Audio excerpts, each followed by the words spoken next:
All right, Rosie said. Samantha's tone gave no room for argument, and the anticipation of what could come, along with her clear control, was exciting. She was sat nervously, a pit forming in her stomach.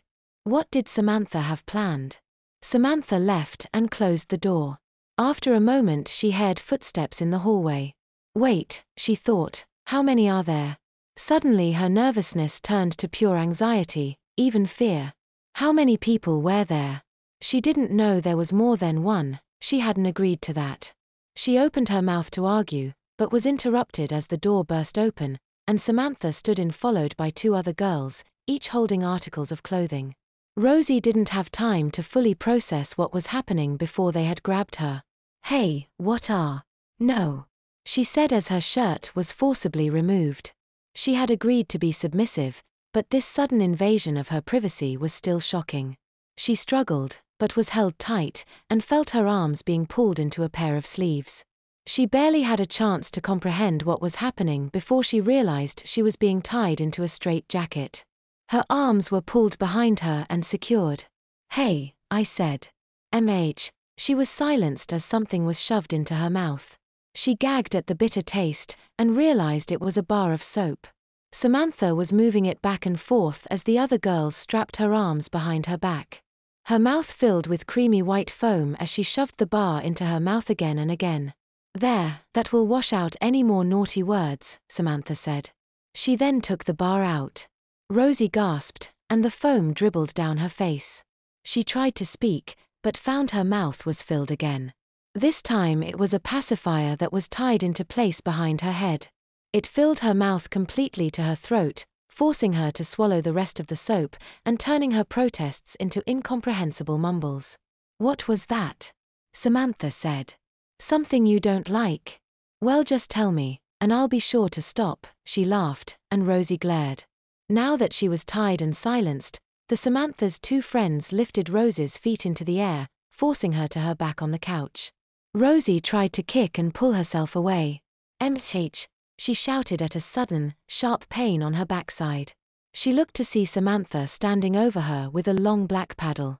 She wondered what she had gotten herself into. Playing sub had seemed so exciting in theory. Even now, part of her was eager to keep going. But this much pain and control was so foreign and coming on so quickly. She was overwhelmed with emotions, and struggled, not even knowing if she wanted to leave or stay. She was spanked again. Now, that's enough of that, Samantha said. It was pointless anyway. Rosie found the two girls' grasp was unbreakable, and Samantha simply moved on. The next thing Samantha grabbed was the one thing Rosie had expected from the start, but now stared at nervously. It was what she wanted for months, but by far the most embarrassing part yet. Seeing the frightened, humiliated but excited look in Rose's eyes, Samantha smiled. Yes, I'm sure this is what my baby wants, isn't it? She's just been lying to us, to everyone, with her naughty big girl clothes, posing as an adult, posing as a professional, pretending to be mature. We all know it is a lie, don't we? Rosie stared, and Samantha smiled and lifted the object into the air. It was a large, thick diaper. It was white but with a pink, flowery panel on the front, with letters proclaiming the wearer princess, and a design that let everyone know that the wearer wasn't a real adult, but simply an overgrown, adult baby. It didn't look like an adult diaper, but a baby's Pampers made in a larger size. More than that, it was a sign that her last shred of adulthood was gone, that even the most basic levels of control and maturity were forcibly stripped from her. It meant she couldn't even be trusted to use the toilet, and if that was true, what could she be trusted with? Rosie cringed, helpless as Samantha powdered her and placed the thick pamper underneath her. She felt the thick padding go up between her legs and close on her, then get tapped securely on. Samantha then pulled the strap of the straitjacket underneath the diaper and attached it on either side, leaving her locked inside her humiliating, childish garment. The other two girls put pink baby booties on her feet, then stood her up. She was made to face herself in a mirror, and sulked. Even the straitjacket seemed to have been made on the similar theme, with a pink and white design consisting of flowers, babyish drawings, and princess written on her chest, along with a skirt of fabric around her waist that made it look like a tutu while leaving her diaper fully exposed.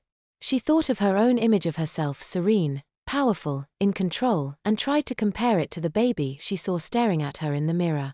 This is what she wanted, she reminded herself, though part of her wondered why. She closed her eyes and told herself to just listen to what Samantha wanted, as she had agreed to. Samantha came up to her smiling, and seemed to smile even broader when she saw the defeated look on Rose's face. She attached a collar to her neck, then a leash, and brandished the paddle in her other hand. Now, come along, my little princess, and be a good girl. It's time to meet some more friends.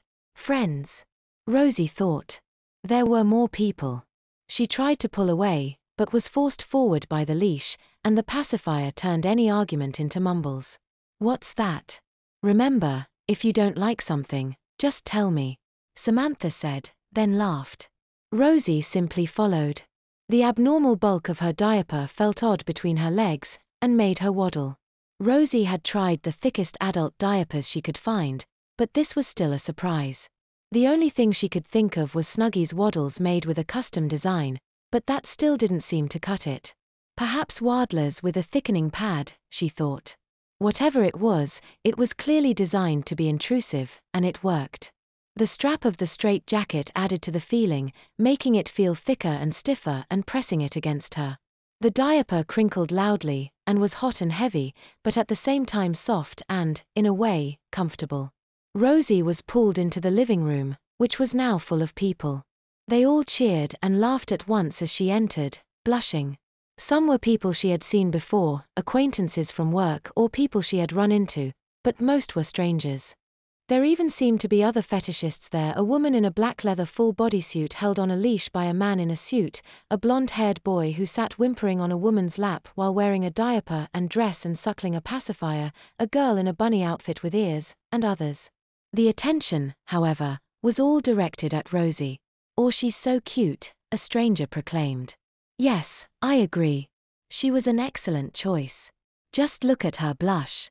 She is so embarrassed, haha. I wonder if she's wet already. Oh, imagine her look during her first diaper change.